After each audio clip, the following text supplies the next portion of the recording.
দেখ আপু, তুই বিয়ে করতে রাজি হচ্ছিস না কেন? আশিফ ভাইয়া তো আর কম সুন্দর না, দেখতে কত হ্যান্ডসাম। যদি তোর সাথে বিয়ে ঠিক না হতো তাহলে আমি নিজেই বিয়ে করতাম। দেখ, আমি তো তোকে সব বলেছি, তার উপরে এমন কথা বলছিস কেন? আর এতই যদি ইচ্ছে হয় তাহলে বাবাকে বলি, তুই নিজেই বিয়েটা কর। হ্যাঁ, তারপরেও আর কত অপেক্ষা করবে? আর কোথায় যে আছে ছেলেটা, ওকে খুঁজেই বা বের করবে কি করে? আর না না, বাবাকে বলিস না, যা রাগী, মাকে একদম জ্যান্ত পুঁতে রাখবে। তাহলে এখন কানের কাছে এসে ঘ্যান ঘ্যান না করে যা, গিয়ে তুই তোর কাজ কর। আমাকে একটু শান্তিতে কাজ করতে দে তো। কথাটা বলে নেহা চেয়ার থেকে বেলকনির কাছে আসে, হাতের কফিতে চুমুক দিতে লাগে। হঠাৎ নিচে নজর যেতে নেহা অবাক হয়ে সেই দিকে তাকিয়ে থাকে। পিছন থেকে তার বোন ডেকেই চলেছে, কিন্তু সেই দিকে কোনো ভ্রুক্ষেপ নেই। হঠাৎ নেহার ছোট বোন চেয়ার থেকে উঠে নেহার কাছে এসে কাঁধে হাত রাখতে নেহার ধ্যান ভেঙে যায়। কি ব্যাপার আপু, তোকে এত করে ডাকছি, তোর কানে কোনো সারা শব্দই যায় না? না মানে এত মানে মানে করতে হবে না, বুঝলি? বাবা তো আজকেই তোকে শেষ দিন দিয়েছে। তোর রেজাল্ট বাবার কাছে গিয়ে কি বলবি? হ্যাঁ, জানি না। কথাটা বলেই আবার নেহা নিচের দিকে তাকায়। নেহার ছোট বোন নেহার পাশে দাঁড়িয়ে নিচে তাকিয়ে দেখে একটা ছেলে দারোয়ানের সঙ্গে কথা কাটাকাটি করছে। এটা দেখে পাশ থেকে নেহার বোন বলতে লাগে, কি অসভ্য ছেলে রে বাবা! বাবার বয়সী মানুষের সাথে কেউ এইভাবে কথা বলে? দাঁড়া, এক্ষুনি ওর ব্যবস্থা নিচ্ছি। একজনের বিষয় না জেনে বাজে মন্তব্য করতে হয় না। ওয়েট, এখনই ছেলেটাকে আর দারোয়ানকে উপরে আসতে বলছি। কথাটা বলে নেহা দারোয়ানকে ফোন করে। দারোয়ান নেহার কথা মতো ছেলেটাকে আর আসে। নেহা কফির মগটা রেখে ছেড়ে বসে সামনে থাকা ছেলেটা নেহাকে দেখে অবাক হয়ে যায়, ড্যাব ড্যাব করে তাকিয়ে থাকে। এই ছেলে, কে তুমি? তোমার সাহস তো দেখছি অনেক বেশি। আপুর কেবিনে এসে আপুর দিকে ওইভাবে তাকিয়ে আছো যেন এক্ষুনি গিলে খাবে। আর দারোয়ান আঙ্কেলের সাথে এমন খারাপ ব্যবহার করছিলে কেন? কি হয়েছে? হ্যাঁ, সরি ম্যাম, সরি। আর আঙ্কেল আপনাকেও সরি। মানে আপনাদের অফিসে একটা নিয়োগ ছিল, আমার আসতে লেট হয়ে যায়। ভেতরে আসতে চাচ্ছিলাম, বাট দারোয়ান আঙ্কেল ঢুকতে দিচ্ছিল না। বলছে যে সময় শেষ, আমার চাকরিটা অনেক দরকার। বাট ম্যাম, আমার চাকরিটা অনেক দরকার আমার। হ্যাঁ, দারোয়ান আঙ্কেল তো আর খারাপ কিছু বলেনি, ঠিকই বলেছে। ইন্টারভিউ নেওয়ার সময় শেষ, তাই সবাই চলে গিয়েছে। এই নিন ম্যাম, আমার সব সার্টিফিকেট আর যা যা প্রশ্ন করার করতে পারেন ম্যাম, প্লিজ। পাগল নাকি? হ্যাঁ, বলছি না ইন্টারভিউ নেবার সময় শেষ হয়ে গিয়েছে, এখন আর নিতে পারবো না। আর আঙ্কেল, একে ঘাড় ধাক্কা দিয়ে বের করে দিন। সময় মতো আসতে পারে না ইন্টারভিউ দিতে, সে আবার আসছে চাকরি করতে। আর পোশাক আশাক দেখে তো মনে হচ্ছে গাইয়া খ্যাত, দেখছি শার্টে রক্ত লাগানো আছে। ম্যাম প্লিজ ভুল বুঝবেন না, গ্রাম থেকে এখানে ইন্টারভিউ দিতে এসেছি। রাস্তায় গাড়ি অ্যাক্সিডেন্ট করে, তাই পেট কেটে গিয়ে রক্ত বের হয়েছে মনে হয়। আর অ্যাক্সিডেন্ট করায় গাড়ি পাচ্ছিলাম না, তাই আসতে লেট হয়েছে ম্যাম, প্লিজ। নেহা দাঁড়িয়ে নিশ্চুপ দর্শকের মতো স্বাধীনের কথা শুনে যাচ্ছিল। নেহার ছোট বোন রেগে স্বাধীনকে থাপ্পড় দিতে যাবে, তখনই নেহা উঠে দাঁড়িয়ে বলে, স্নেহা, কি শুরু করলি তুই বলতো? দেখ, উনি বলছে যে আসতে লেট হয়েছে, গাড়ি অ্যাক্সিডেন্ট করেছিল, ওরা চাইলে ওনার ইন্টারভিউ নিতে পারি। আর তুই তো বাসায় যেতে চেয়েছিলি, তাই না? যা, বাসায় যা। ইনার ইন্টারভিউ আমি একাই নিব। আর আঙ্কেল, আপনিও যান। মানে কি আপু? আচ্ছা তুমি থাকো, আমি গেলাম। আর ইন্টারভিউ থেকে তো লোক সব সিলেক্ট করেছে, এখন আবার? চুপ করবি তুই? তোকে যেতে বলেছি, যা।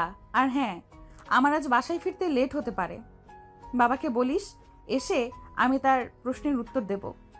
নেহার কথা শুনে নেহার বোন স্বাধীনের দিকে রাগীভাবে তাকিয়ে কেবিন থেকে বের হয়ে যায়। নেহা গিয়ে ছিটে বসে স্বাধীনের দিকে তাকিয়ে। কেবিনে শুনশান নীরবতা। স্বাধীন ফাইলটা হাতে নিয়ে পিছন দিক ঘুরে কেবিন থেকে বের হয়ে যেতে লাগে। তখন নেহা বলতে লাগে, কেমন আছো তুমি?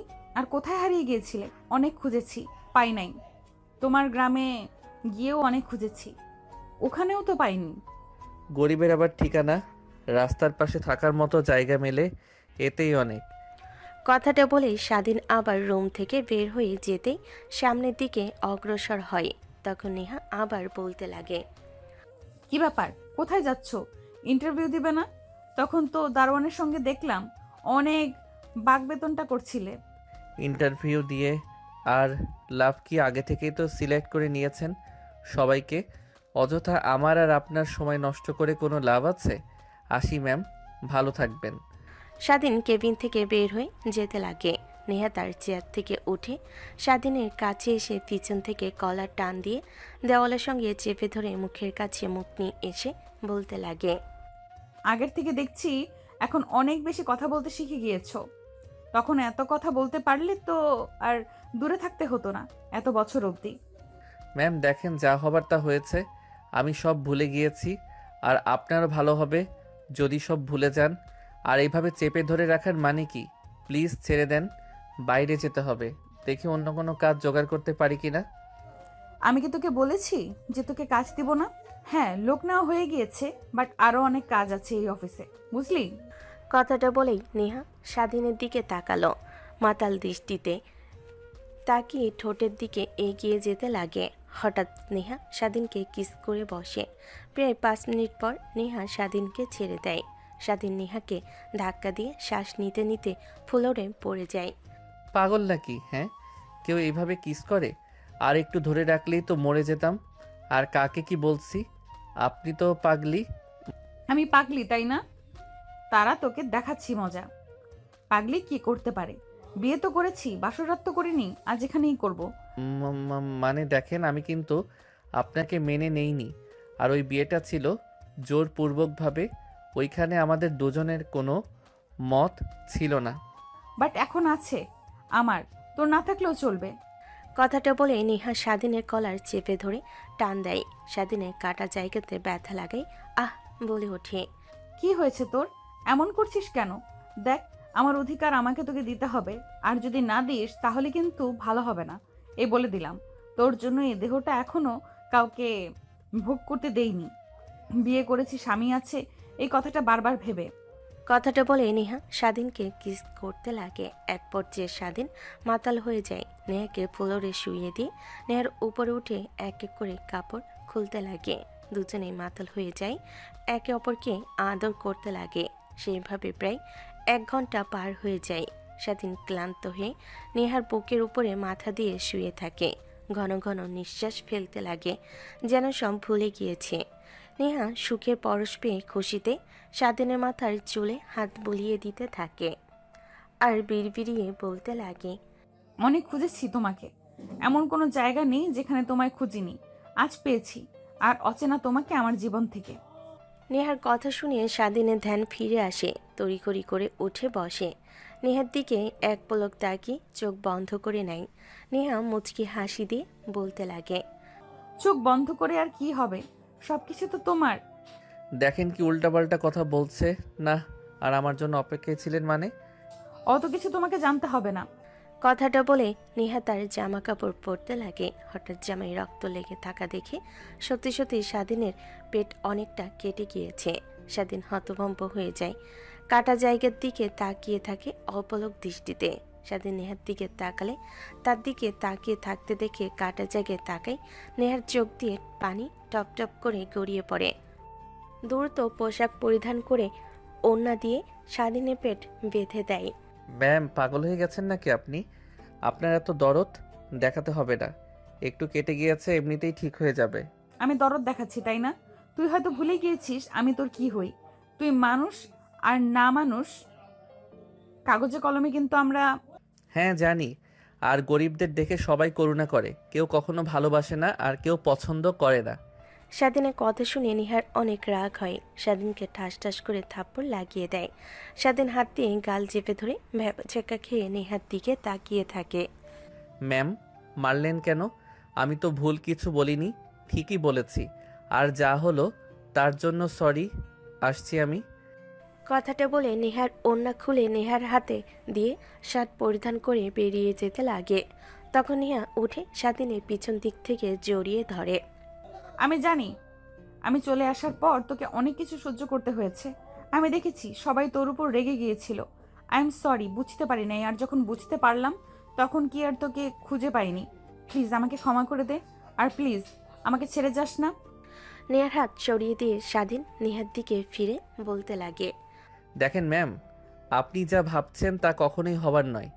আমি সামান্য একটা ছেলে, আর আপনি কি না বিশিষ্ট শিল্পপতি ইমরান চৌধুরীর মেয়ে, যার কোটি কোটি টাকার সম্পত্তি এই বাংলাদেশে, যার কোম্পানি কিনা বাংলাদেশ টপ 10-এর মধ্যে একটা, আর তার মেয়ে আপনি। আর আমি কিনা রাস্তায় পড়ে থাকা বলতে গেলে টোকাই ছেলে। দেখ, আমার তাতে কোনো সমস্যা হবে না, আমার টাকা পয়সা লাগবে না, তোকে হলেই চলবে। আমি ভালো করেই বুঝতে পেরেছি যে এখন আপনার আবেগে পড়ে কথা বলছেন, যখন আবেগ ফুরিয়ে যাবে তখন ঠিক বাস্তবতাটা বুঝতে পারবেন। অনেক কঠিন। আমি চাই না আমার জন্য আপনার জীবনে কলঙ্কের দাগ পড়ুক, আর আপনার বাবা মার মাথা নিচু হোক। ভালো থাকবেন। মানুষ হয়ে যখন জন্মেছি এই পৃথিবীতে, যখন থাকতে হবে, হয়তোবা আরও দেখা হবে, তখন প্লিজ এই মিথ্যা সম্পর্ক নিয়ে সামনে দাঁড়াবেন না। কথাগুলো শুনে নেহা কান্না করতে লাগে। কান্না করতে করতে ফ্লোরে বসে পড়ে। স্বাধীন দেখেও না দেখার ভান করে টেবিলের উপর থেকে ফাইল নিয়ে কেবিন থেকে বের হয়ে যায়। নেহা কান্না করতে করতে বসে পড়ে। এক পর্যায়ে বলতে লাগে। আমি জানি যে আমার কথা কখনোই বিশ্বাস করবে না তুমি, কিন্তু কি করব, তখনকার ওই ছোট্ট ছেলের মায়ে পড়ে গিয়েছি যে আমি, যাকে আমি এখনো চোখ বন্ধ করলেই সামনে দেখতে পাই, প্রত্যেক রাতে স্বপ্নে আসে। কথাটা বলে নেহা কান্না করতে লাগে। স্বাধীন কেবিন থেকে বের হতেই চোখ দিয়ে অশ্রু বের হতে লাগে। হাত দিয়ে মুছে ফেলে নিজেকে স্বাভাবিক করে অফিস থেকে বের হয়ে যায়। রাস্তা দিয়ে হাঁটতে লাগে আর ভাবতে লাগে। সরি ম্যাম, আপনাকে কষ্ট দেবার জন্য। আমি কখনোই চাইনি আপনার সাথে দ্বিতীয়বার আমার দেখা হোক। আমি কখনোই চাইনি আমার এই অগোছালো জীবনে আপনাকে সঙ্গী করতে। চাই না, তাই আপনার ভালোর জন্যই রেখে আসলাম। হয়তো ভুল বুঝেছেন, আজীবন ভুল বুঝেও যাবেন, কিন্তু কি করব, যে ছেলে কখনো কাউকে ভালোবাসেনি, আপনার অজান্তেই ভালোবেসে ফেলেছিলাম আপনাকে। কথাগুলো ভাবতে লাগে। রাস্তার ফুটপাত দিয়ে হাঁটতে লাগে। হাঁটতে হাঁটতে অনেকটা দূরে চলে যায়। অনেক ক্ষুধা লাগে। প্যান্টের পকেটে হাত দিয়ে দেখে মাত্র 200 টাকা অবশিষ্ট। এই টাকাটাও যদি শেষ করে ফেলে তাহলে বাড়িতে ফিরবে কি করে, এইসব ভাবতে লাগে। আর দোকানের দিকে তাকিয়ে থাকে। হাতের টাকাটা মুষ্টিবদ্ধ করে ফুটপাত দিয়ে আবার হাঁটতে লাগে। 5 মিনিট হাঁটার পর ক্লান্ত হয়ে পড়ে। রাস্তায় বসে পড়ে। তখনই সামনে একটা প্রাইভেট কারের টায়ার বাস্ট হয়। স্বাধীন ভয় পেয়ে সেদিকে তাকায়। দেখে নিমিষেই দু সাইড থেকে প্রাইভেট কারের উপরে অনেকেই এসে আক্রমণ করে। প্রাইভেট কারের ভিতরে বসে থাকা লোকটা আর্তনাদ করতে লাগে। স্বাধীন কি করবে বুঝতে পারে না। এইদিকে ওই দিক তাকিয়ে দেখে রাস্তায় কাজ চলছে। এইদিকে অনেক বড় মোটা একটা রড। স্বাধীন কিছু না বুঝে রড নিয়ে লোকগুলোকে গিয়ে মারতে লাগে। লোকগুলো ভয় পেয়ে সেখান থেকে সবাই চলে যায়। প্রাইভেট কারের ভিতরে বসে থাকা লোকটা স্বস্তির নিঃশ্বাস ফেলে প্রাইভেট কারের দরজা খুলে বাইরে বের হয়। স্বাধীনের দিকে তাকিয়ে বলতে লাগে। কে তুমি বাবা? আর আমার এত বড় উপকার করলে, যেখানে সবাই দেখেও পাশ কাটিয়ে যাচ্ছিল সেখানে তুমি একাই সবাইকে মেরে তাড়িয়ে দিলে। তোমার মতোই তো একজনকে আমি খুঁজছিলাম। তুমি কি করো বাবা? সরি স্যার, তেমন কিছু করি না, বলতে গেলে বেকার। কাজ করবে তুমি? আমি তোমাকে কাজ দিব। আর তোমার বাসা কোথায়? আঙ্কেল, গ্রাম থেকে এখানে একটা কোম্পানিতে ইন্টারভিউ দিতে আসছিলাম। রাস্তায় বাস অ্যাক্সিডেন্ট হওয়ায় ইন্টারভিউ জায়গাতে যেতে লেট হয়ে যায়, তাই সব বন্ধ হয়ে যায়। বাসায় যাচ্ছিলাম, তখন আপনার অবস্থা দেখে এগিয়ে আসি। আর আমি রাজি আছি আপনার কাজ করতে, যদি সেটা ভালো কাজ হয়। স্বাধীনের কথায় লোকটা হাসতে লাগে। স্বাধীন অবাক হয়ে তাকিয়ে থাকে। বাবা ভয় পেও না, তোমাকে খারাপ কোনো কাজ করতে হবে না। আমি হলাম এই শহরের নামকরা বিজনেসম্যান। আমার অনেক শত্রু, সবসময় অনেক বডিগার্ড সাথে নিয়ে ঘোরাঘুরি করি, কিন্তু এখন আর ভালো লাগে না, তাই একা একা বের হয়েছিলাম। আর দেখলেই তো রাস্তায় এই অবস্থা। বডিগার্ডগুলো থাকলে তো আর কোনো সমস্যাই হতো না। তাই তোমার মতো একজন সাহসী ছেলে থাকলে আর কি লাগে। তুমি কি আমার পার্সোনাল বডিগার্ড হিসেবে কাজ করবে? যত টাকা চাও তুমি তত টাকাই পাবে। হ্যাঁ স্যার, রাজি হব না কেন? 100 বার রাজি হব। বাট আমাকে প্রত্যেক মাসে আপনাকে 30,000 টাকা করে দিতে হবে। মাত্র 30,000 টাকা? যাও, তোমাকে 1 লাখ টাকা করে প্রত্যেক মাসে দেব। স্বাধীন যেন নিজের কানকে নিজে বিশ্বাস করতে পারছে না। তোমাকে এত চিন্তা করতে হবে না, আমার টাকা পয়সার কোনো অভাব নেই। আর থাকার জায়গা নিয়েও টেনশন করতে হবে না, আমার বাড়িতে কাজের লোক, বডিগার্ড, থাকার জায়গা আছে, তুমি ওইখানেই থাকতে পারবে। চলো আমার সাথে। স্বাধীন কোনো কথা না বলে রাজি হয়ে যায়। নেহার বাবা ফোন করতে আরেকটা গাড়ি আসে। সে স্বাধীনকে নিয়ে নেহার বাবা বাসায় চলে আসে। স্বাধীন এত বড় বাড়ি দেখে অবাক হয়ে তাকিয়ে থাকে। তারপর নেহার বাবা তার ম্যানেজারের সাথে পরিচয় করিয়ে দেয়। ম্যানেজার গিয়ে স্বাধীনকে তার থাকার জায়গা আর সব কিছু দেখিয়ে দেয়। অন্যদিকে নেহা কান্না করতে করতে অনেকটা ক্লান্ত হয়ে যায়। তারপর নিজেকে স্বাভাবিক করে চেয়ারের উপর বসে ভাবতে লাগে। হঠাৎ সামনে তাকিয়ে দেখে একটা মধ্যবয়স্ক লোক দুইটা ছেলে মিলে ছিনতাই করার চেষ্টা করতেছে। সেদিন পাশ থেকে রড নিয়ে গিয়ে লোকগুলোর উপর আক্রমণ করে। লোকগুলো দৌড়ে সেখান থেকে চলে যায়। আমার এত বড় উপকার করলে আজ তুমি না আসলে আমার কি যে হতো। স্বাধীন ব্যাকে একটা হাসি দেয়। চলে যেতে যাবে, বৃদ্ধ লোকটা আবার দাঁড় করিয়ে বলে, বাবা, কে তুমি? আমার এত বড় উপকার করলে অনেক অনেক ধন্যবাদ তোমাকে বাবা। ধন্যবাদ দিতে হবে না আঙ্কেল। আমার জায়গাতে যে কেউ থাকলে ঠিক একই কাজ করত। না, তা কখনোই করতো না। এখন মানুষ সবাই স্বার্থপর, সবাই স্বার্থের পাগল। কেউ কারোর ভালো চায় না, সবাই সবার খারাপ চায়। স্বাধীন কিছু বলতে যাবে, ঠিক তখনই অজ্ঞান হয়ে লোকটার উপর ঢলে পড়ে। জ্ঞান ফিরতে নিজেকে হাসপাতালে আবিষ্কার করে। পাশে তাকিয়ে দেখে একটা মধ্যবয়স্ক মেয়ে। স্বাধীনকে জ্ঞান ফিরতে দেখে উঠে কেবিন থেকে বের হয়ে যায়। একটু পর অনেকগুলো ডাক্তার আসে। স্বাধীনকে ভালোভাবে চেক আপ করে বলতে লাগে, চিন্তার আর কোনো কারণ নেই। ঠিকমতো খাওয়া দাওয়া না করাই অনেকটা ক্লান্ত হয়ে গিয়েছিল, তাই অজ্ঞান হয়ে গিয়েছিল। পুরো শরীরে পুষ্টির অনেক অভাব, তাই 2 দিন হলো জ্ঞান ফেরেনি। কি? আমি এখানে 2 দিন হলো রয়েছি? হ্যাঁ, আর এনারাই তো তোমাকে এখানে নিয়ে এসছে। আর কোনো সমস্যা হলে আমাদের ডাকবেন। কথাটা বলেই সব ডাক্তার বের হয়ে যায় কেবিন থেকে। স্বাধীন তাকিয়ে দেখে ওই রাতের লোকটা। ও আপনি? অনেক অনেক ধন্যবাদ আঙ্কেল আপনাকে, আমাকে বাঁচানোর জন্য। আরে বাবা, ধন্যবাদ দিতে হবে না। ধন্যবাদ দিয়ে আমাকে ছোট করছো কেন? ওই দিন রাতে যদি তুমি আমাকে নাই ওই গুন্ডাদের হাত থেকে বাঁচাতে, তাহলে ওরা আমার জীবনের সব সঞ্চয় কেড়ে নিত। বেঁচে থাকতো মারা যেতাম। তোমার কারণেই ওরা আমার কাছে থেকে টাকা নিতে পারেনি। তাই আমি কি পারি না তোমাকে সাহায্য করতে? তারপর স্বাধীন লোকটার সঙ্গে তার স্ত্রীর সঙ্গে কথা বলে। স্বাধীন বুঝতে পারে তাদের কোনো ছেলে মেয়ে নেই, বৃদ্ধ হলে কিভাবে চলবে। তাই ব্যাংকে টাকা জমাচ্ছিল। অনেক টাকা হয় ব্যাংক থেকে উঠিয়ে বাড়িতে আনার সময় লোকগুলো আক্রমণ করে।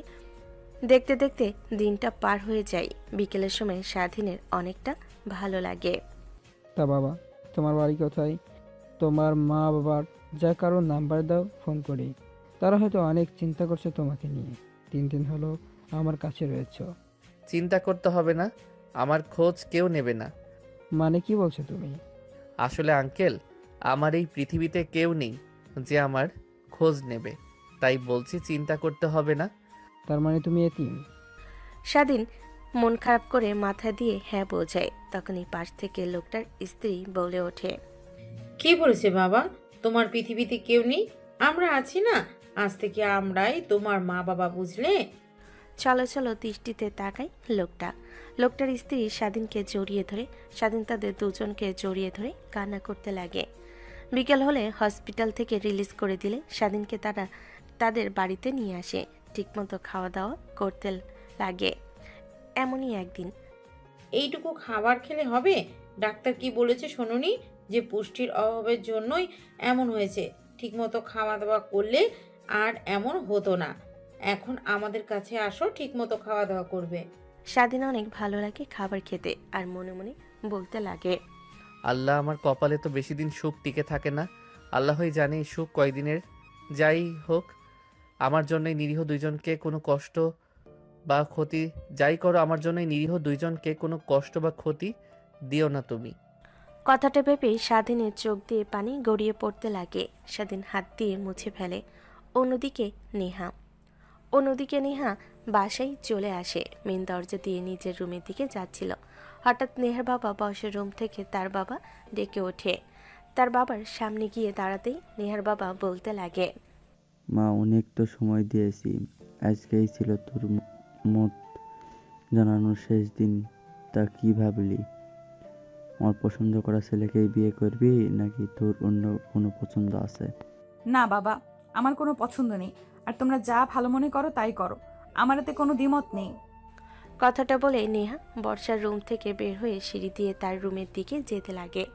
হঠাৎ নেহার ছোট বোন এসে নেহার সামনে দাঁড়ায়। নেহা প্রশ্নসূচক দৃষ্টিতে তাকায়।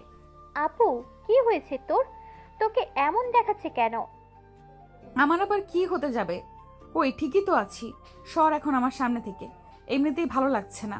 আপু, তুমি সবার চোখ ফাঁকি দিতে পারলেও আমার চোখে ফাঁকি দিতে পারবে না। তোমার চুল এলোমেলো। আমি অফিস থেকে আসার সময় তোমাকে এমন দেখিনি। লিপস্টিকটাও কেমন যেন ভিতরে রয়েছে। কি হয়েছে সত্যি সত্যি বলবে? আবার দেখি থ্রি পিসের এখানেও রক্ত লেগে আছে।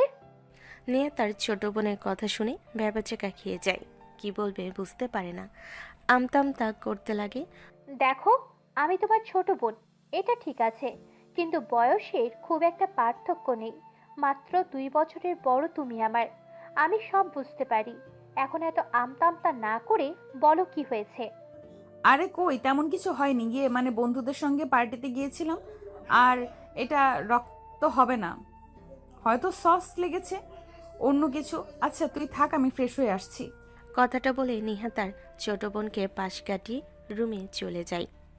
নেহার ছোট বোন ভাবতে লাগে, আপুর আবার কি হলো? হঠাৎ করে এমন দেখাচ্ছে কেন? আর কখনো তো শুনি নাই নাইট ক্লাবে পার্টি করতে গিয়েছে। আজ ফার্স্ট টাইম শুনলাম। আর তেমন তো আপুর কোনো ফ্রেন্ড সার্কেলও নেই। হাতে গোনা 2-1 জন নির্ঘাত। এর মাঝে রহস্য আছে যা আমাকে জানতে হবে। অন্যদিকে নেহার ছোট বোন কথাগুলো ভাবতে ভাবতে বসার রুমে চলে যায়। তার মা বাবার পাশে বসে পড়ে। তখনই নেহার বাবা বলতে লাগে, যাক মা, শেষমেশ তোর বোন রাজি হয়েছে বিয়ে করতে। আমরা অনেক খুশি। তা তুই তোর ফ্রেন্ডদের সবাইকে দাওয়াত দিয়ে দিস, 2 মাস পর বিয়ে। এত দেরিতে? কি আর করবো বা, বলো।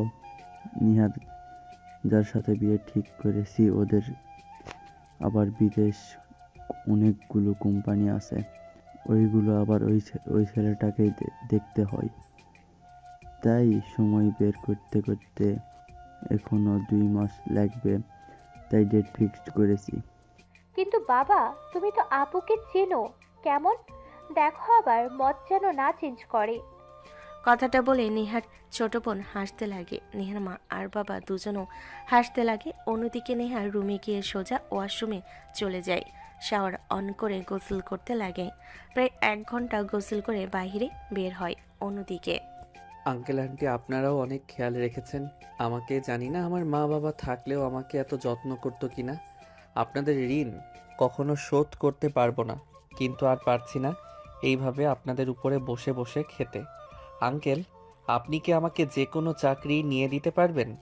হ্যাঁ পারবো। আমি যে বাসাতে কাজ করি ওই বাসার মালিক অনেক ভালো, আর অনেক ছেলেদের ভালো ভালো চাকরি দিয়ে দেয়। তা বাবা, তোমার লেখাপড়া কত দূর পর্যন্ত? লেখাপড়া করেছি তো ইন্টার ফার্স্ট ইয়ার পর্যন্ত, বাট যা কাগজপত্র ছিল সব তো হারিয়ে ফেলেছি। আর মুখের কথায় তো আর কেউ বিশ্বাস করবে না। হ্যাঁ বাবা, এইটা ঠিক যে এখন আর কেউ মুখের কথায় বিশ্বাস করে না, প্রমাণ চাই। আঙ্কেল, আপনি কিসের জন্য কাজ করেন বললেন? এই তো হেঁটে গেলে 3 মিনিট লাগে, ওই বিশাল একটা বাড়ি আছে, ওইখানে আমি বাগান দেখাশোনার কাজ করি। আঙ্কেল প্লিজ কিছু মনে করেন না, আমাকে বাগান দেখাশোনার করানোর কাজ নিয়ে দিলে তাহলেও চলবে। তারপরেও আমি আপনাদের উপরে বোঝা হতে চাই না। কি বলো বাবা, বোঝা হতে যাবে কেন? দেখো, তুমি কিন্তু বেশি বেশি কথা বলছো। আচ্ছা যেহেতু বলছো, আমি দেখবো। বাট আমি যতটুকু শুনেছি ওই বাড়িতে একটা কাজের ছেলে লাগবে, যে কিনা রান্না বান্না করা, ঘর গুছিয়ে দেওয়া, এইসবই আর কি। আঙ্কেল, আমি এই কাজ করতে পারবো। এর আগেও আমাদের গ্রামের চেয়ারম্যানের বাড়িতে রান্না বান্না করা, ঘর গুছিয়ে দেওয়ার কাজ করেছি, তো আমার অভিজ্ঞতা আছে, করতে পারবো। তাহলে তো হয়েই গেল। আমি কাজ করতে চাই, তারপর কথা বলে যদি হয় তাহলে তোমার আন্টিকে ফোন করলে চলে যেও। ঠিক আছে আঙ্কেল। কথাগুলো বলেই স্বাধীন রুমে চলে যায়। দেখতে দেখতে রাত হয়ে যায়। খাওয়া দাওয়া শেষ করে রুমে শুয়ে স্বাধীন ভাবতে লাগে। এই কয়েকদিন সবার মাঝে থেকে নেহার কথা ভুলে গিয়েছিলাম। আচ্ছা, সত্যি কি আমাকে ভালোবাসে, নাকি মিথ্যা মিথ্যা, নাকি শুধু ইউজ করতে চায়? না না, ভাবতে পারছি না। যদি তাই হয় তাহলে তো আর এত কান্না করতো না, বারবার সব ঠিক করে নিতে চাইতো না। হায় আল্লাহ, আমি আর কিছুই বুঝতে পারছি না। কথাগুলো ভাবতে ভাবতে স্বাধীন ঘুমিয়ে যায়। অন্যদিকে নেহা ফ্রেশ হয়ে রাতের খাবার খেয়ে রুমে যায়। কাটে আদর্শ হয়ে বসে ল্যাপটপে কাজ করতে থাকে। হঠাৎ স্বাধীনের কথা মনে পড়তে চোখ দিয়ে পানি গড়িয়ে পড়ে আর ভাবতে লাগে। না না, ওর জন্য আর কোনো মায়া বাড়ানো যাবে না। আমাকে ও পছন্দ করে না, অন্য কাউকে ভালোবাসে। তাহলে এত কিছু দিয়ে আগলে রেখেও পারলাম না। আচ্ছা, হঠাৎ যদি আবার ফিরে আসে স্বামীর অধিকার নিয়ে, তখন কি হবে? ওর সাথে তো আমার ডিভোর্স হয়নি, কিন্তু ডিভোর্স দিব কি করে? আর কোথাও খুঁজে পাবো? এত বছর পর হঠাৎ দেখা হলো, আর এইভাবে হারিয়ে ফেলবো ভাবতেও পারিনি। ভেবেছিলাম একবার ফিরে পেলে কখনো আর দূরে যেতে দেব না। কথাগুলো ভাবতে ভাবতে ল্যাপটপ সাইডে রেখে নেহা ঘুমিয়ে পড়ে। পরের দিন সকাল, স্বাধীনের ঘুম ভাঙতেই উঠে বাইরে বের হয়ে নামাজ পড়ে হাঁটাহাঁটি করে বাসায় আসে। নিজের রুমের দিকে যাচ্ছিল, তখনই স্বাধীনের আঙ্কেল স্বাধীনকে দেখে বলতে লাগে। বাবা, তোর বিষয়ে স্যারের সঙ্গে কথা বলেছি, তারা রাজি হয়েছে। আর তোকে কোনো চিন্তা করতে হবে না, তুই ওই বাড়িতে থাকতে পারবি। আরও অনেকে আছে যারা ওইখানে থেকে কাজ করে। অনেক অনেক ধন্যবাদ আঙ্কেল আপনাকে। জানি না আপনার ঋণ কখনো শোধ করতে পারবো কিনা। আর ধন্যবাদ দিতে হবে না, একটু পর বের হব। তুমি রেডি হয়ে বাইরে আসো। তারপর স্বাধীন রুমে গিয়ে ফ্রেশ হয়ে বাইরে আসে। খাওয়া দাওয়া করে তাদের কাছ থেকে বিদায় নিয়ে বের হয়ে যায়। বাসার ভিতরে প্রবেশ করতে স্বাধীন পুরো অবাক হয়ে যায়। এত বড় আলিশান বাড়ি এর আগে কখনো দেখেনি সে। মুভিতে দেখেছে, বাট বাস্তবে না।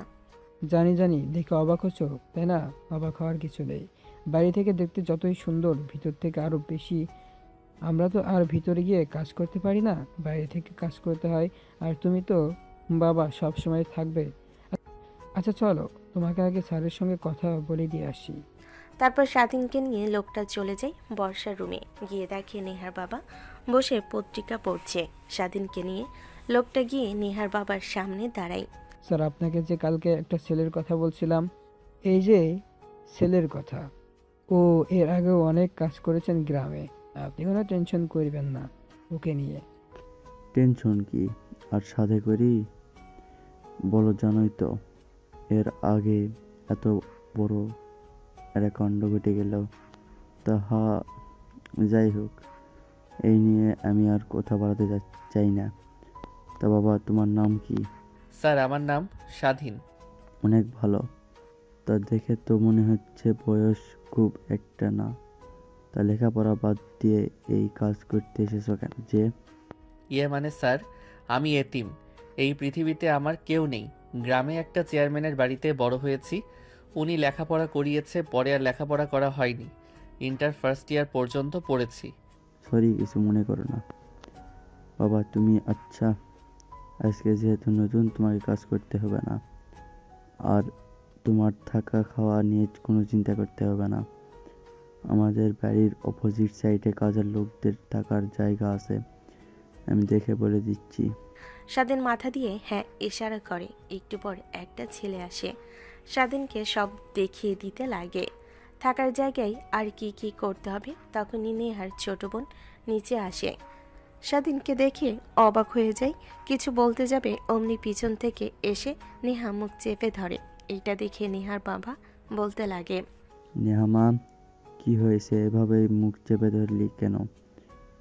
ও কি যেন বলতে নিয়ে ছিল, বলো মা স্নেহা। না বাবা, ও কিছুই বলবে না, এমনিতেই তোমার কাছে এসেছে, তাই না রে? তোরাও না পারিসও বটে, এত বড় হয়ে গিয়েছিস, এখনো বাচ্চা মেয়ের অভ্যাস গেল না।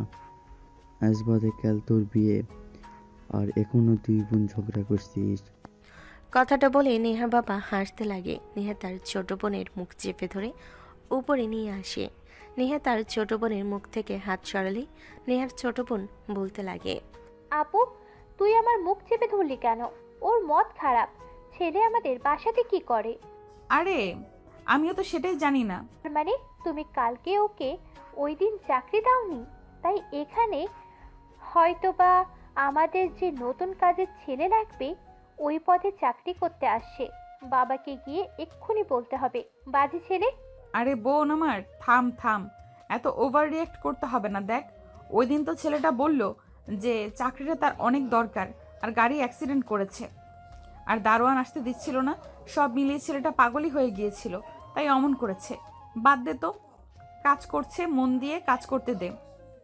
বাবাকে কিছু বলতে হবে না ওর বিষয়ে, হ্যাঁ? নেহার কথা শুনে ওর ছোট বোন অবাক দৃষ্টিতে নেহার দিকে তাকিয়ে থাকে।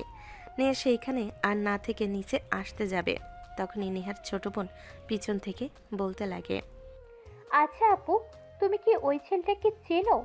না হলে দেখছি তুমি কেন যেন ওই ছেলেটাকে বারবার হেল্প করতে চাচ্ছ। আরে পাগল, কি যে বলিস না, আমি চিনতে যাব কি করে? কথাটা বলে নেহা নিচে আসতে লাগে। অন্যদিকে স্বাধীনকে সব কিছু দেখিয়ে দেয়। কিচেন রুমে গিয়ে চা বানিয়ে নেহার বাবা মা আর তার বাবাকে দেয়। তখনই সেখানে নেহা আসে, সোফায় বসে পড়ে। স্বাধীন নেহাকে দেখে অনেকটাই অবাক হয়। বাহ, তুমি তো খুব ভালো চা বানাও দেখছি। যার হাতের চা তো সুস্বাদু, তার হাতের খাবারও অনেক সুস্বাদু হবে। আজকে সব রান্না তুমি করবে। ঠিক আছে স্যার। দেখো, আমাকে আর স্যার বলে থাকতে হবে না। তোমার বয়স আমার মেয়েদের বয়সেই, তাই আমাকে আঙ্কেল বলে ডেকো। ঠিক আছে স্যার। ও সরি আঙ্কেল। স্বাধীনের কথা শুনে নেহার বাবা মুচকি একটা হাসি দেয়। স্বাধীন সেইখান থেকে কিচেন রুমে চলে যায়। নেহা বলতে লাগে, বাবা, এই ছেলেটাকে এর আগে তো কখনো দেখিনি। দেখবি কি করে, ও তো আজকেই নতুন এসেছে। আমাদের যে কাজের ছেলেটা ছিল না, যে চলে গিয়েছে, ওর পরিবর্তে কাজ করবে। ও আচ্ছা, তাহলে এই ব্যাপার। যাক, এই ব্যাপার তো তোকে আমার করে নেবই, দেখব রাগ জিত কি করে দেখাস। কি হয়েছে, চুপ করে গেল কেন? মানে বাবা, কিছু না। আচ্ছা তুমি থাকো, রুমে যাব। নেহা বসার রুম থেকে বের হয়ে রুমের দিকে যেতে লাগে। তখনই তার ছোট বোন হাত চেপে ধরে তার রুমে নিয়ে গিয়ে দরজা লাগিয়ে দিয়ে বলে, দেখ আপু, আমি তো তোকে চিনি ছোট থেকে, একসঙ্গে বড় হয়েছি। তোর চোখ বলে দিচ্ছে তুই মিথ্যা বলছিস। তুই ছেলেটাকে চিনিস, এখন সব সত্যি করে বল তো, কিভাবে কি? আমি জানতাম সবার কাছে না ধরা খেলেও আমি তোর কাছে খাবো। আমি যে তোকে বলেছিলাম যে গ্রামে ঘুরতে গিয়েছিলাম বান্ধবীদের সাথে, সেখানে। হ্যাঁ জানি জানি, সবই জানি। দেখ, তুই কিছু জানিস না, ওরা তোকে কাউকেই মিথ্যে কথা বলছে, আমি সত্যি কথা বলছি। ফ্ল্যাশব্যাক 3 বছর আগে। আমার তো গ্রাম অনেক পছন্দ, কিন্তু বাবাই তো আমাকে আসতে দেয় না। বলে আমাদের অনেক শত্রু, গ্রামে গিয়ে থাকতে পারবো না, আক্রমণ হবে আমাদের উপরে, নানান কথা। তাই তোদের সঙ্গে পালিয়ে এসেছি। ফোন করে সব সত্যি কথা বলে যে তুই আমাদের সাথে আসিস, তাহলে তো চিন্তা করবে না। আমার বাবাজি কি, আমি সেটা ভালো করে জানি। যদি বলি তাহলে দেখবি তার বডিগার্ড পাঠিয়ে দিবে আমাকে নিয়ে যাবার জন্য। সো চুপ কর, এই বিষয় নিয়ে কেউ কথা বলবি না। তা তোর আঙ্কেলের বাড়ি যেতে এখনো সময় লাগবে? এই তো পেয়ে গেছিস। কথাটা বলতেই একটা পুরাতন জমিদার বাড়ির সামনে এসে গাড়ি দাঁড় করে। নেহার বান্ধবীরা সবাই বাইরে বের হয়ে বাড়িটা দেখে অবাক দৃষ্টিতে তাকিয়ে থাকে। দেখে তো মনে হচ্ছে হাজার হাজার বছর আগের রাজা জমিদারের বাড়ি।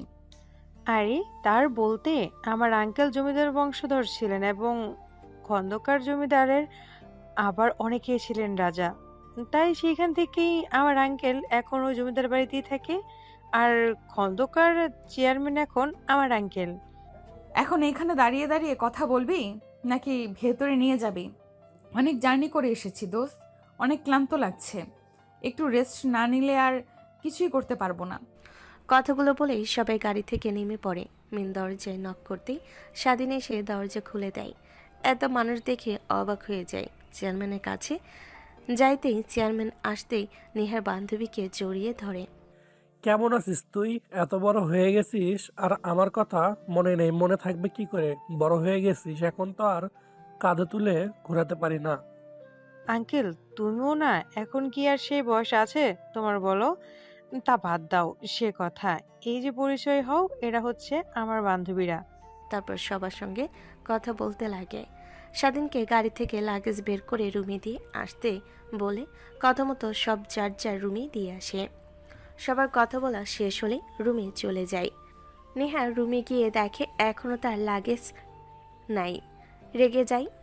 রুম থেকে বের হতে যাবে, তখন স্বাধীন একটা লাগেজ নিয়ে রুমের সামনে আসে। নেহা দেখে বলে, সরি ম্যাম, কিছু মনে করবেন না। মানে আপনার লাগেজের সাথে আরেকজনের লাগেজ অদল বদল হয়ে গিয়েছিল, তাই দেরি হয়ে গেল। ও আচ্ছা, তা যাই হোক, যা তুই এখন।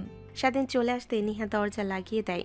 অন্যদিকে স্বাধীন বলে, কেমন মেয়েরে বাবা, একটা থ্যাঙ্কসও বলল না। যাই হোক, ইনি একটু রাগী আছে সবার থেকে, তাই দূরে দূরে থাকতে হবে।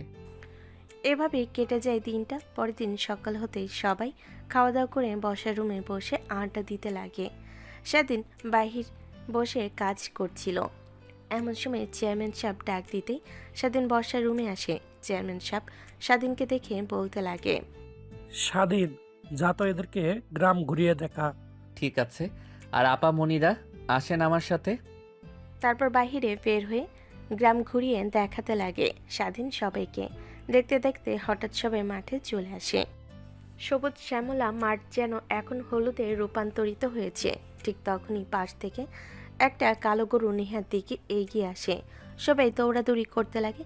স্বাধীন কি করবে কিছুই বুঝে উঠতে পারে না। তখনই নেহা এসে স্বাধীনকে জড়িয়ে ধরে। স্বাধীন তাল সামলাতে না পেরে নেহাকে নিয়ে পড়ে যায়। রাস্তা থেকে ঘুরতে ঘুরতে মাঠে এসে পড়ে। মাঠের সবাই কাজ করছিল। নেহাকে আর স্বাধীনকে এমন অবস্থায় দেখে তারা ভুল বুঝতে পারে। তখনই তারা সবাই দৌড়ে আসে, স্বাধীন আর নেহাকে দাঁড় করায়।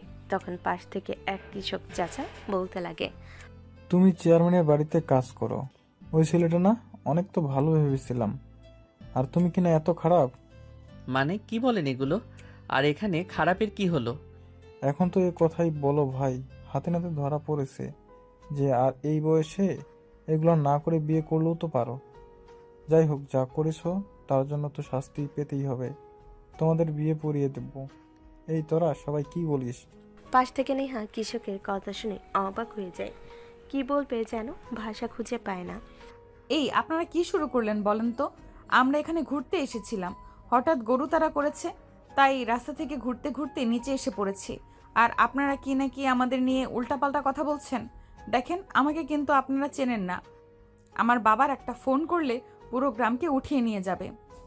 চাচা, কোনো কথা বলেন না তো। এদের এমনই হবে, গ্রামে এসে যেই কচি ছেলে দেখেছে অমনি লোভ হয়েছে। দেখতে তো এমনিতেই মনে হচ্ছে যে শহরের কোনো খারাপ মেয়ে, আর গ্রামটাকে নষ্টামি বানিয়ে ফেলবে। এর থেকে বিয়ে পড়িয়ে দেন। মেয়েটার কথায় সবাই আরও রেগে যায়। স্বাধীন বুঝিয়ে বলে পাশ থেকে কিছু ছেলে এসে স্বাধীনকে অনেক মারধর করে। নেহা চুপ হয়ে যায়। তারপর গ্রামবাসীর সবাই নেহাকে আর স্বাধীনকে উঠিয়ে নিয়ে গিয়ে মসজিদে বিয়ে পড়িয়ে দেয়। তারপর যে যার মতো চলে যায়। স্বাধীন উঠে দাঁড়ানোর মতো শরীরে শক্তি নেই। তখনই বৃদ্ধ চাচা বলতে লাগে, দেখ, চেয়ারম্যানকে আমরা অনেক ভালোবাসি, কিন্তু তোর জন্য চেয়ারম্যানের নাম যেন মাটিতে নাম এসে। আর যা করলি তা একদমই ঠিক করিসনি।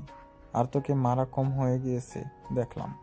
এখন মারলে আর চলতে পারবি না, তাই আর মারতে দেইনি। যা করেছিস এখন ভালো হয়ে যা। আর এই মেয়ে তোমাকে বলছি, পোশাক আশাক দেখে তো মনে হচ্ছে যে বড় কোনো ঘরের মেয়ে, কিন্তু এত বাজে কাজ করে বেড়াও। কথাটা বলেই বৃদ্ধ কৃষকটাও চলে যায়। স্বাধীন আর বসে থাকার শক্তিটুকু নেই। মাটিতে শুয়ে পড়ে।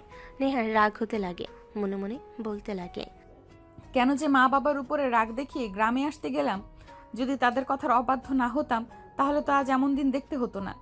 কথাটা বলেই নিজেকে নিজে গালাগালি করতে থাকে। নেহা স্বাধীনকে শুয়ে থেকে একটু আরাম অনুভব হলে উঠে দাঁড়ায়। চলুন ওঠেন। কি? আরে বাবা বলছি চলেন বাড়িতে যাই। আর কতক্ষণ এখানে থাকবেন? রাত তো আর কম হয়নি, দেখেন কত বাজে। হায় আল্লাহ, রাত 1টা বেজে গেছে। কোথা থেকে এত রাত হলো?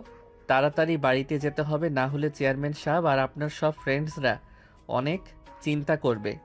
চুপ কর কুত্তার বাচ্চা, সব দোষ তোর। তোর জন্যই আজ এমন দিন দেখতে হচ্ছে। যত সব ঢং, একটা মেয়েকে জড়িয়ে ধরার শক্তি কন্ট্রোল করতে পারলি না, রাস্তা থেকে গড়িয়ে পড়লি। স্বাধীন কিছুই বলে না, জানে এইখানে কিছু বলে হিতে বিপরীত হবে। মসজিদ থেকে বের হয়ে নাম দেখে চিনতে পেরে রাস্তা দিয়ে হেঁটে যেতে লাগে। স্বাধীনের পিছু পিছু আসতে লাগে নেহা। অনেকটা পথ পার হইয়া আসে ঘন জঙ্গলে, দুধারে মাঝখান দিয়ে ইটের রাস্তা, চারিদিকে শুনশান নীরবতা। হঠাৎ পাশের জঙ্গল থেকে শিয়াল চিৎকার দিয়ে উঠতেই নেহা এসে স্বাধীনকে আবার জড়িয়ে ধরে।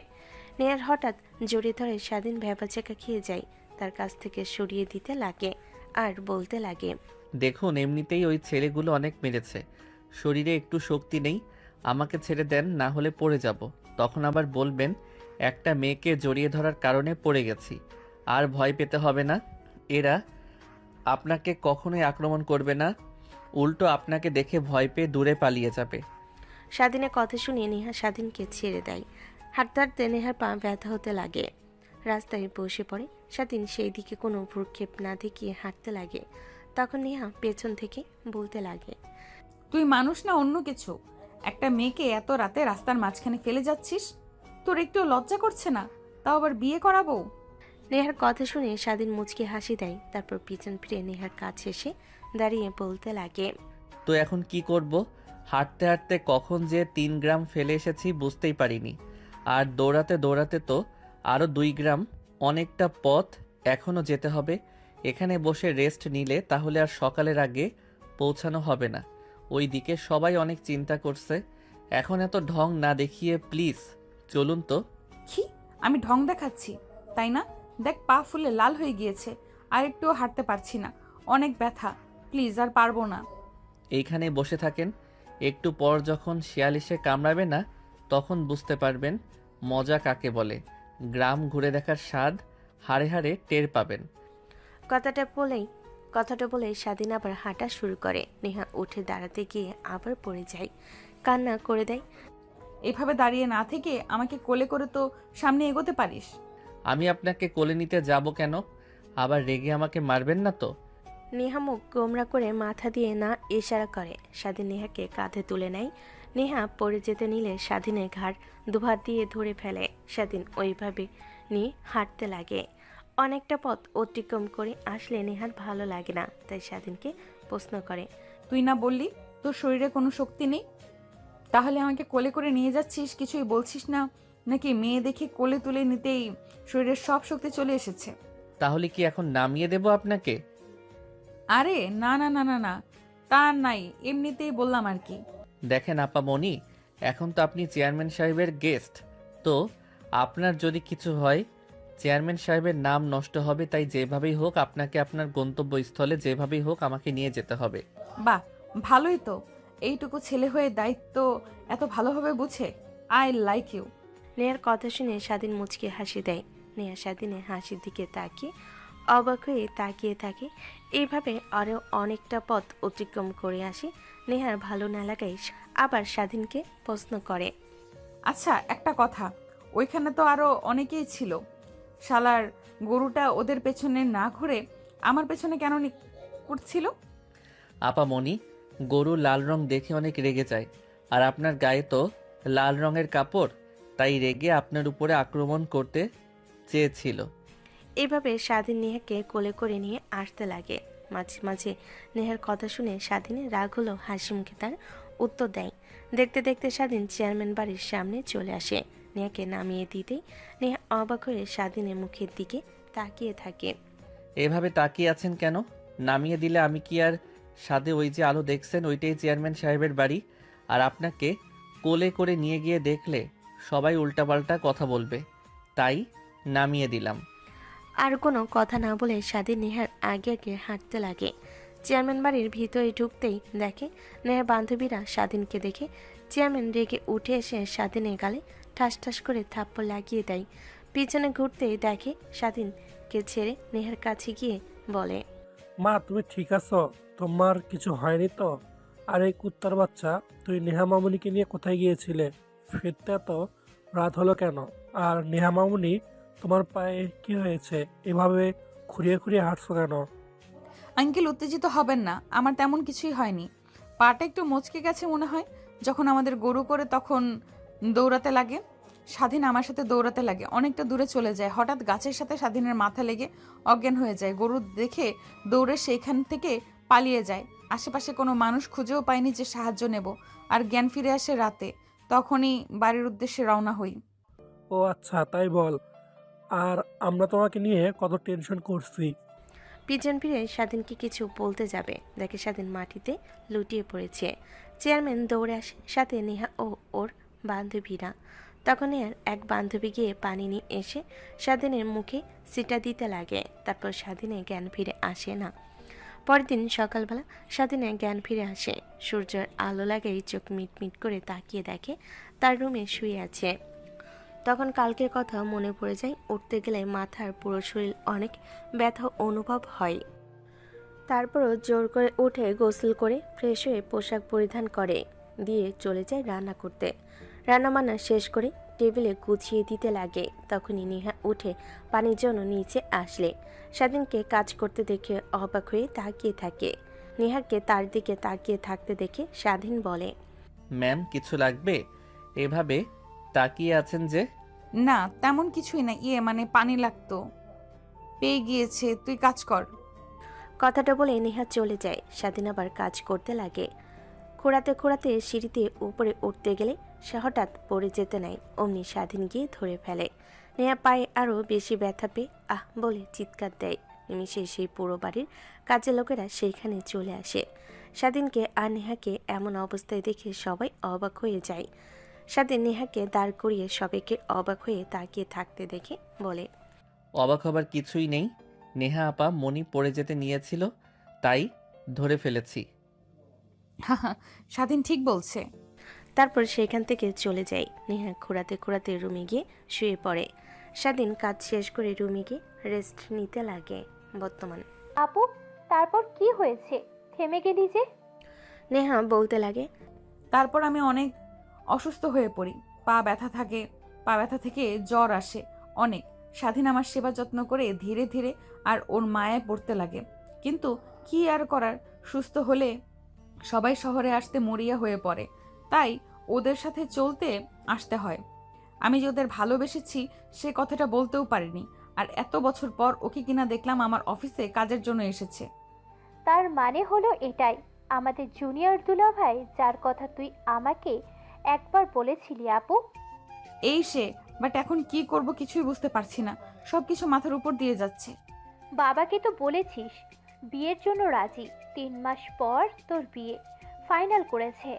এটা বাবা কি এখন বললে উল্টো আরো অনেক রেগে যাবে। এর থেকে আমার কাছে মাস্টার প্ল্যান আছে, এদিকে আয়, তোর কানে কানে বলছি। তারপর নেহার ছোট বোন নেহাকে পরামর্শ দেয়। নেহা শুনে বোনের দিকে ট্যাপ ট্যাপ করে তাকিয়ে থাকে। একবার তো হয়েছে। মানে কখন কিভাবে? আর তুই তো বললি আর দুলাভাইয়ের সাথে দেখা হয়নি, অফিসেই ফার্স্ট। হ্যাঁ ওখানেই। হাই আল্লাহ, কি করেছিস তুই তা? যাই হোক, আর একবার ট্রাই করিস, এতে রেজাল্ট 100% পজিটিভ আসবে। কথাটা বলে ছোট বোন হাসতে লাগে। নেহা লজ্জা পেয়ে রুম থেকে বের হয়ে তার রুমে চলে যায়। দেখতে দেখতে রাত হয়ে যায়। নেহা, নেহার মা, বোন সবাই খাবার টেবিলে বসে খাবার খাচ্ছিল। বাবা তুমি তো অনেক ভালো রান্না করো, ভেবেছিলাম ছেলে মানুষ আর কতই মজা করে রান্না করবে। তুমি যেন মেয়ে মানুষ কেউ হার মানিয়ে দিয়েছ। হ্যাঁ বাবা, অনেক মজা হয়েছে রান্নাটা, ধন্যবাদ দুলাভাই। নেহার ছোট বোনের কথা শুনে খাবার টেবিলের সবাই তার দিকে ড্যাব ড্যাব করে তাকিয়ে থাকে। সবাইকে তাকিয়ে থাকতে দেখে নেহার ছোট বোন বলতে লাগে, মানে বাবা, আপুর বিয়ে নিয়ে একটু বেশি এক্সাইটমেন্ট তো, তাই আর কি। সবসময় দুলাভাই আর নেহা আপুর কথা মাথায় ঘুরপাক খাচ্ছে, তাই মুখ ফসকে বের হয়ে গেছে। নেহার মা আর বাবা মুচকি হাসি দিয়ে আবার খাবার খেতে লাগে। নেহার রাগীভাবে তাকিয়ে থাকে। নেহার ছোট বোন স্বাধীনের দিকে তাকাতে দেখে ছলো ছলো দৃষ্টিতে তাকিয়ে আছে। দেখতে দেখতে খাবার খাওয়া শেষ করে সবাই বসার রুমে বসে টিভি দেখছিল। স্বাধীন খাবারের প্লেট গোছাতে লাগে, তখন নেহা বলে ওঠে, টেবিল গোছানোর হলে আমার রুমটা পরিষ্কার করে দিয়ে এসো তো। ঠিক আছে ম্যাম। তারপর স্বাধীন টেবিল গোছানো হলে নেহার রুমে চলে যায়। নেহা স্বাধীনকে তার রুমে যেতে দেখে সবাইকে বিদায় জানিয়ে রুমে আসে। দেখে স্বাধীন রুম গোছাচ্ছে। নেহা রুমে ঢুকে দরজা লক করে স্বাধীন শব্দ পেয়ে পেছনে ঘুরে তাকায়। নেহাকে দরজা আটকাতে দেখে বলে, ম্যাম, দরজা আটকাচ্ছেন কেন? দেখেন আঙ্কেল আন্টি, কেউ এসে দরজা আটকানো দেখে আবার উল্টাপাল্টা কিছু ভাবতে পারে। আরে না, মা বাবা কেউ আসবে না, তা নিয়ে তোকে কোনো চিন্তাই করতে হবে না। এখন আয় আমার কাছে। মানে দেখেন ম্যাম, অনেক কষ্টে কাজটা জোগাড় করেছি, প্লিজ এটা ছেড়ে দিতে আমাকে বাধ্য করেন না। দেখেন।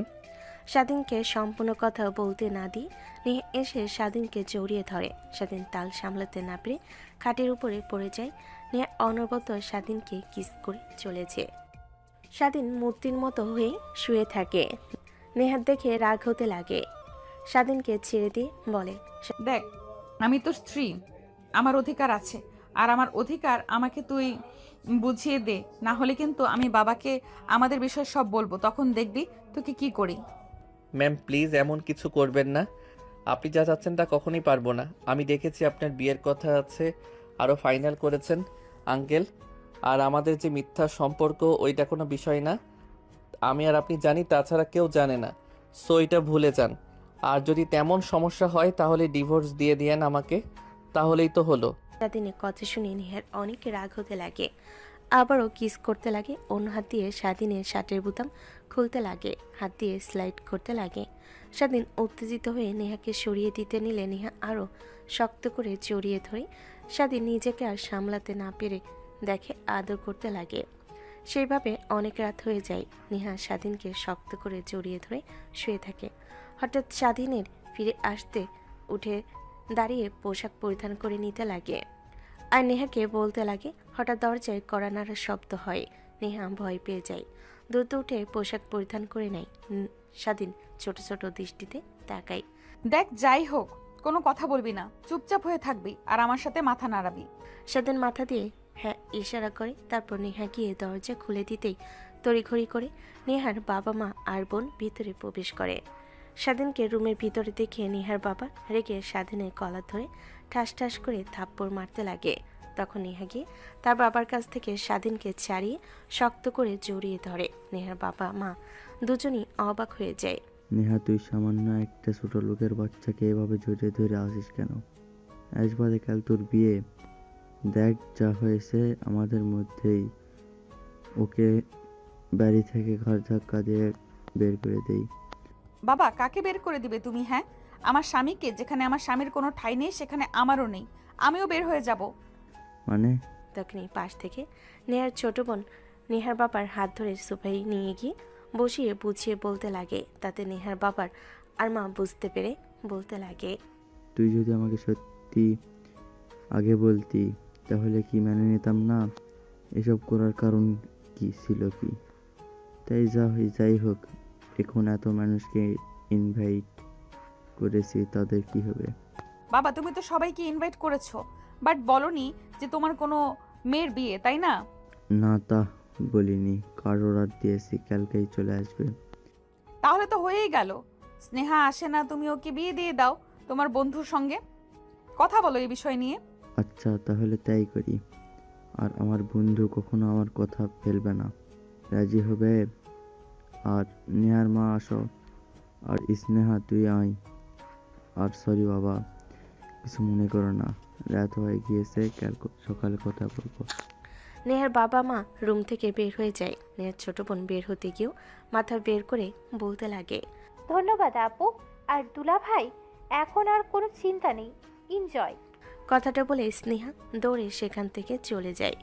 নেহাকে দরজা লাগিয়ে দেয়। স্বাধীন এখনো মূর্তির মতো সেখানে দাঁড়িয়ে আছে। নেহা এসে স্বাধীনের পাশে দাঁড়িয়ে হাত ধরে বলতে লাগে, কি হয়েছে, এভাবে দাঁড়িয়ে আছো যে? না মানে, আমার যেন সব কিছু স্বপ্ন মনে হচ্ছে, এত সহজেই মেনে নেবে কখনো ভাবতেও পারিনি। ছোট থেকেই মা আর বাবা আমাদের দুই বোনের পছন্দকে প্রায়োরিটি দিয়ে এসেছে। যখন ইচ্ছে তখন তাই করেছি, কখনো কিছু বলিনি। আর জানি এটাও মেনে নেবে। আর কোনো চিন্তা করতে হবে না, এখন নো চিন্তা। আর দিবি আমাকে ডিভোর্স? বল বল। না, এখন আর দিতে যাব কেন? সব তো ঠিক হয়ে গেল। এখন শুধু কি হলো, থেমে গেলে কেন? নেহার কথা শুনে বাঁকা হাসি দিয়ে স্বাধীন নেহার দিকে এগিয়ে আসতে লাগে। নেহাকে কোলে তুলে নিয়ে খাটের উপর ফেলে দিয়ে নেহার উপরে স্বাধীন উঠে পড়ে। নেহার দুহাত হাতের মুষ্টিবদ্ধ করে কিস করতে লাগে। বাকিটা ইতিহাস।